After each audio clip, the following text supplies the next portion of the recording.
اعوذ باللہ من الشیطان الرجیم، بسم اللہ الرحمن الرحیم۔ میں ہارون رشید عرض کر رہا ہوں۔ پشاور میں پختونخوا میں بلدیاتی الیکشن کی جو اطلاعات آ رہی ہیں، مین سٹریم میڈیا تو نہیں دے رہا ہے، لیکن ادھر ادھر سے جو اطلاعات مل رہی ہیں اس کے مطابق پی ٹی آئی کلین سویپ کر رہی ہے، یعنی ساری پارٹیوں کی سیٹیں مل کر بھی اس کے برابر نہیں ہیں، بلکہ اس کی آدھی بھی نہیں ہیں، ایک تہائی بھی نہیں ہے۔ اور یہ اس حالت میں ہے کہ جب پارٹی آزادانہ کام نہیں کر سکتی، جب اس کے بہت سے لوگ غائب ہیں اور جو بہت سے لوگ اسے چھوڑ چکے ہیں۔ اطلاع یہ ہے، یہ آخری تو رزلٹ خیر صبح تک آئے گا، کل کے اخبارات تک میں بھی، کل بھی شاید صبح سارا پورا نہ آ سکے، پھر تنازع بھی ہوں گے کہ مردان کی 9 میں سے 8 سیٹیں جیت لی ہیں، سبات کی 6 میں سے 6، ڈیرہ اسماعیل خان کی 3 میں سے 3، اور احمد ولی خان اپنے حلقے میں ہار گئے ہیں بہت بری طرح۔ خیر انہیں تو ہارنا ہی تھا، اور وہ تو زوال پہ ہے اے این پی طویل عرصے سے۔ نون لیگ کو کہیں کوئی ایک سیٹ بھی نہیں ملی، پیپلز پارٹی کی بھی تک کوئی اطلاع نہیں ہے، اور یہ اس کے باوجود ہے کہ پی ٹی آئی میں ایک تو اس وقت تو بہت ہی بری حالت میں ہے، وہ زخمی ہے، ٹکٹوں کی تقسیم کا کبھی کوئی نظام بہترین حالات میں بھی وضع نہیں ہو سکا۔ عمران خان جو 4 سیٹیں جیتے تھے اس میں سے 3 انہوں نے خالی کی تھی، تو اس میں سے 2 ہار گئے تھے۔ تو میں نے پشاور کی سیٹ کے بارے میں پوچھا کہ وہ ایک افغانی کو کیوں دے دی، وہ تو پاکستانی شہری نہیں، انہوں نے کہا پرویز خٹک صاحب نے کہا تھا۔ اسی طرح میاں والی کے میں ہمیں پتہ ہے کہ کس نے انہیں یہ مشورہ دیا تھا کہ ایک گمنام، بلکہ مطلب یہ ہے کہ ایک ایسے شخص کو جس کی شہرت کوئی اچھی نہیں تھی اسے دے دی، اور ظاہر ہے کہ لوگ جو کسی کے ووٹر کسی کے غلام تو نہیں ہوتے، ملازم تو نہیں ہوتے، اور لیڈر اگر درست فیصلہ نہ کرے تو اس پہ احتجاج کرتے ہیں، اور احتجاج کا بہترین طریقہ یہی ہوتا ہے، اور میاں والی میں تو لوگ خاص طور پہ سینسیٹیو ہیں۔ پی ٹی آئی کو ایک بار پھر واضح ہوا، یہ ضمنی الیکشن میں واضح ہوا تھا، 75% سے زیادہ سیٹیں جیت لی تھیں، اور باوجود ایسی حالت میں جیتی تھی کہ حمزہ شہباز وزیر اعلیٰ تھے، اور ظاہر ہے حکومت کی کچھ نہ کچھ مینوپولیٹ کرنے کی صلاحیت ہوتی ہے۔ اور کراچی میں تو دھاندلی ہوئی تھی، پنڈی کی ایک سیٹ پہ کھلی دھاندلی ہوئی تھی، کوئی ایسا نظام بھی نہیں ہے کہ کھلی دھاندلی ہو تو مقررہ وقت میں، جو 30 دن سے زیادہ نہیں ہونے چاہیے، اس کو انڈو کیا جا سکے۔ تو اس وقت تو خان صاحب اپنا اس حالت میں ہیں کہ ان سے رابطہ بھی نہیں ہو سکتا، وکلاء حضرات الیکشن پہ گفتگو تو نہیں کر سکتے، اور پارٹی کی لیڈرشپ جو ہے اس کے بارے میں سخت جو ہے بھی، اس کے بارے میں شکوک و شبہات پائے جاتے ہیں۔ لیکن اس طرح دنیا نہیں دیکھ رہی ہے جس طرح ہمارا میڈیا دیکھ رہا ہے۔ آسٹریلیا کے ہائی کمشنر نے ڈنر دیا، تو اپنا پچھلے دنوں، جس میں زیادہ سفارتکار تھے لیکن پولیٹیکل لیڈر بھی تھے، پی ٹی آئی کے لیڈروں کو بلایا، تو اگرچہ جو پی ٹی آئی کے لیڈر ہیں ان کے بارے میں بھی کوئی یقین سے نہیں کہا جا سکتا جنہیں بلایا کہ پارٹی کے ساتھ وفادار ہیں یا نہیں ہیں۔ اس پر ایک بالکل ہی مختلف مثال ذہن میں آتی ہے کہ روسیوں نے جب افغانستان پہ قبضہ کر لیا تو یہ کہا گیا، ہمارے جو دانشور ہیں، عجیب و غریب لوگ ہیں یہ بھی، کہ یہ تو ساری دنیا نے مدد کی، بلکہ جنرل حضرات بھی کہتے تھے کہ یہ تو آئی ایس آئی جو کر رہی ہے، جو کچھ کر رہی ہے، اور صدر صاحب کر رہے ہیں، یعنی ضیاء الحق۔ تو یہ تو ایک جنرل نے مجھ سے کہا کہ یہ تو امریکہ کی اور اس کی جنگ ہے، روس کی۔ مرحوم ڈاکٹر جاوید اقبال نے بھی کہا، تو کوئی ہمارے ہاں مزاج تو ہے نہیں ٹھنڈے دل سے غور کرنے کا، لیکن پھر جب امریکی آئے تو کون ان کے ساتھ تھا؟ تو اس کے باوجود وہ جیت گئے، اور روس اگرچہ سب سے بڑی جنگی مشین تھی اس کے پاس، اور انہوں نے بے دردی سے قتل عام کیا، امریکہ نے بھی تقریباً اتنا ہی کیا، لیکن روسیوں نے بہت، یعنی قتل ہونے والوں کی تعداد تو کم و بیش اتنی ہی رہی ہوگی، لیکن انہوں نے تو 5,000 دیہات میں سے اکثر برباد کر دیے گئے، ملک کی زیادہ تر آبادی کو مائیگریٹ کرنا پڑا، کچھ پاکستان آئے، کچھ ایران گئے، اور کچھ نے مقامی طور پر کابل شہر کی طرف ہجرت کی یا جلال آباد کی طرف کی یا دوسرے ایسے شہروں کی طرف کی جہاں شہروں پہ تو بمباری ظاہر نہیں ہو سکتی تھی۔ جب لوگ کسی خاص چیز سے وابستہ ہو جاتے ہیں جذباتی طور پر، کسی خاص مہم سے، مقصد سے، منزل سے، تو محض جبر کے ساتھ انہیں روکا نہیں جا سکتا۔ اور وہ جو محاورہ ہے جو بار بار دہرایا جاتا ہے، آواز خلق کو نکارہ خدا سمجھو، تو ابھی تک تو تازہ ترین اطلاعات تو یہی ہیں۔ آج بھی شام کو کچھ لوگوں سے رابطہ کیا، کچھ ملاقاتیں کی کہ پی ٹی آئی کو توڑنے کی کوشش کی جاری رہے گی اور الیکشن ہوں گے۔ اس پہ ایک صاحب نے کہا یہ ویسے ہی الیکشن ہوں گے جیسے 1971 میں مشرقی پاکستان میں عوامی لیگ پر پابندی کے بعد ہوئے تھے۔ پیپلز پارٹی کو بھی 45 سیٹیں مل گئی تھیں جس کا وجود ہی نہیں تھا مشرقی پاکستان میں، جو بعد میں بنگلہ دیش بنا۔ کچھ سیٹیں جماعت اسلامی کو ملیں، کچھ مسلم لیگ کو ملیں، مگر اس سے حاصل کیا ہوا؟ اس سے آج 52 سال کے بعد بھی وہاں شیخ مجیب الرحمن کی حکومت ہے، حالانکہ وہ تو اگر حکومت کر لیتے 5 سال قتل نہ کیے جاتے تو ان کی پارٹی جو ہے شرنک ہو جاتی، بہت محدود ہو جاتی، اور اگر پاکستان پہ ان کے ہم وطنوں نے انہیں قتل کر دیا گیا، نہانے کے لیے صابن تک تو مہیا نہ ہو سکا،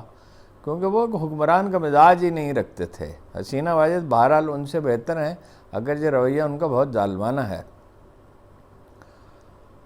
تو عوامی احساسات کے سمندر ہی میں سیاست زندہ رہتی ہے اور صحافت زندہ رہتی ہے۔ آپ اسے ہٹ کر کوئی فیصلہ کریں گے، وقتی طور پر آپ جبر سے اپنی بات منوا لیں گے۔ 11 سال جنرل ضیاء الحق کی حکومت رہی،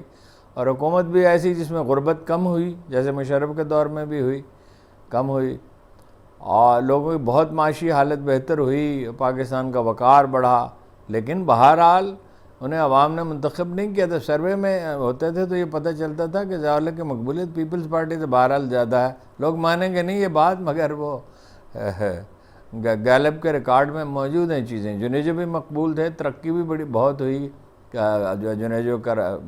میں اس دور میں کرپشن کا بھی کوئی مسئلہ نہیں تھا۔ مجھے پیپلز پارٹی کے ایک لیڈر نے کہا کہ ہم ڈھونڈ کے تھک گئے، ضیاء الحق کی کوئی کرپشن نہیں ملی، کہانیاں گھڑنی پڑتی ہیں، اور جنیجو کے بارے میں تو کہانی بھی نہ گھڑی جا سکی۔ تو اب بھی صورت یہی ہے کہ عمران خان سے بات کی جائے، اور جتنی اس میں تاخیر ہوگی اتنا ہی نقصان ہوگا اس وقت۔ اور آف کورس خان صاحب کو بھی اور پارٹی کو بھی انتقامی جذبات ترک کرنا ہوں گے، اور تاریخ سے آپ لڑ نہیں سکتے، ماضی کو آپ بدل نہیں سکتے، نرمی اختیار کرنی ہوگی، لیکن فی الحال اس کا کوئی امکان نظر نہیں آتا۔ چیف الیکشن کمشنر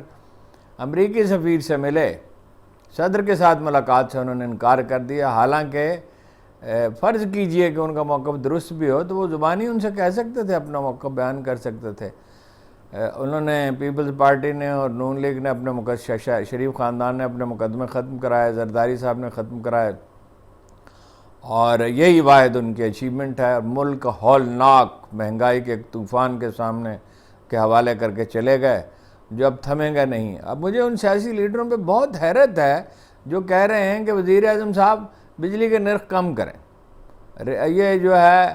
اپنے جو مفت بجلی دی جا رہی ہے وہ تو ساری 6 ارب روپے کی ہے، جہاں بجلی کھپتی ہے وہ 2 جگہ ہیں، بعض جگہوں کا آپ نام ہی نہیں لے سکتے جہاں بل نہیں دیے جاتے، اور مفت بجلی دی جاتی ہے، اور چوری ہوتی ہے 20%،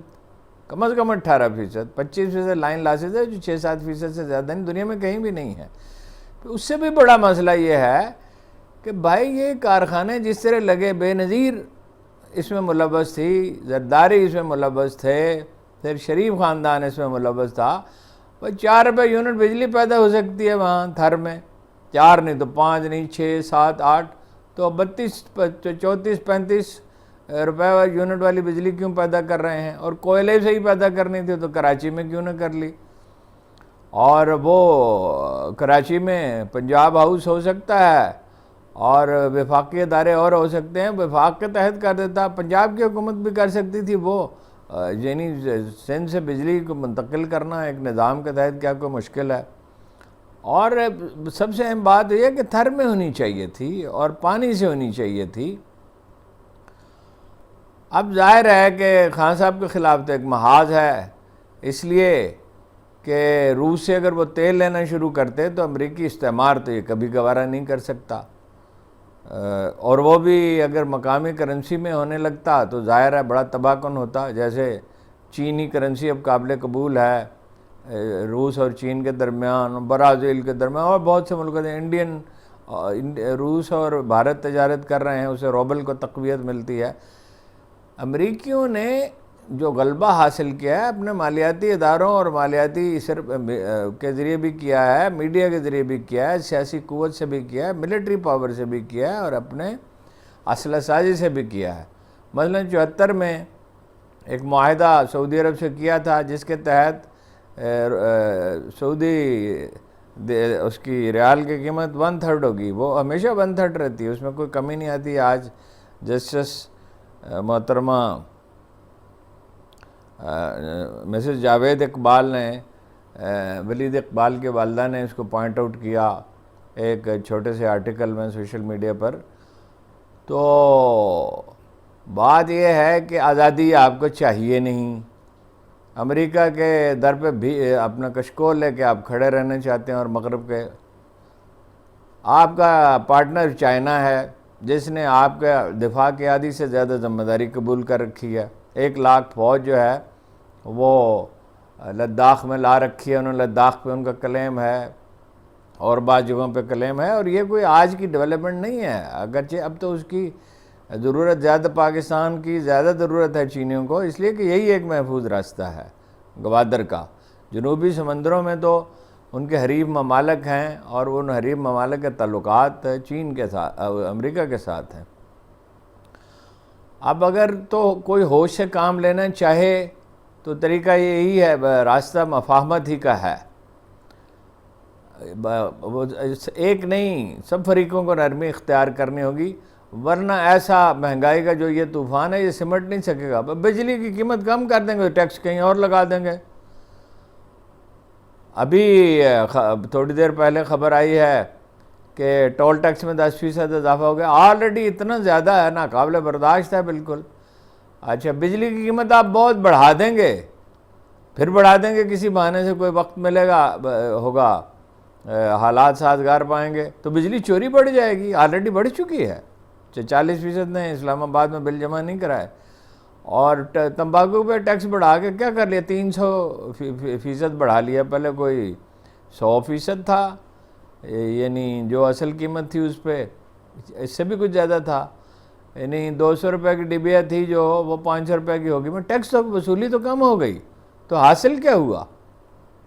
مفاہمت کے سوا بار بار میں عرض کرتا ہوں کوئی چارہ نہیں ہے، آپ نہیں کچل سکتے پی ٹی آئی کو۔ ووٹ ہر روز ہر گزرتے دن کے ساتھ ووٹ بڑھتے جا رہے ہیں، لوگ مہنگائی اور بدامنی اور بے یقینی کو نہیں بھگت سکتے۔ اب یہ بھی مجھے ایک کراچی سے ایک صنعت کار نے بتایا کہ ایک مشہور بہت ہی مشہور یعنی ان کا بہت بڑا حصہ ہے مارکیٹ میں ٹیکسٹائل انڈسٹری میں، وہ دبئی منتقل ہو گئے ہیں، اور انہوں نے کہا پاکستان میں بزنس نہیں کریں گے۔ بھٹو کے دور میں بھی یہی ہوا تھا، آپ بے یقینی کے ساتھ جبر کے ساتھ اب معیشت کو ٹھیک نہیں کر سکتے، اور معیشت ہی اصل مسئلہ ہے، اور معیشت کے لیے امن چاہیے اور استحکام چاہیے۔ بہرحال کل وہ آئیں گی تفصیلات، تو اگر ان حالات میں پی ٹی آئی اکثریت حاصل کر سکتی، کم از کم اکثریت تو ہے، ابھی تک تو سوشل میڈیا پہ جو اطلاعات آ رہی ہیں وہ یہ ہیں، اور ذاتی طور پہ بھی کچھ لوگوں سے بات کی ہے کہ وہ تو بعض جگہوں پہ تو ڈیرہ اسماعیل خان میں تو صفائی ہو گیا جمعیت علماء اسلام کا، اور باقی جگہوں پہ بھی بہت سی جگہوں پہ، حالانکہ میں نے عرض کیا کہ ٹکٹوں کی تقسیم کا کوئی مربوط نظام نہیں ہے، اور پارٹی زخمی بری حالت میں ہے۔ اس حالت میں اگر وہ جیت سکتے ہیں تو اگر آپ زور زبردستی سے بنا لیں گے حکومت، نون لیگ بنا لے گی پیپلز پارٹی کے ساتھ مل کے، بلکہ مجھے مشکل لگتا ہے، مجھے تو الیکشن کا انعقاد ہی مشکل لگتا ہے، تو وہ چلے گی کیسے؟ وہ بالکل یہی شہباز شریف حکومت کی جیسی پرفارمنس ہوگی، اس سے بھی بدتر ہوگی۔ اس لیے میں تو یہ کہتا ہوں کہ بھائی شائستہ جمہوری طریقے سے گالی گلوچ نہ کریں، گالی گلوچ سے بڑی خرابی ہوتی ہے۔ اگر جدوجہد کی جائے تو پی ٹی آئی کے لیے ہم میدان ہموار ہو سکتا ہے، مگر اس کے لیے اسے بھی اپنے طرز عمل میں تبدیلی کرنی ہوگی۔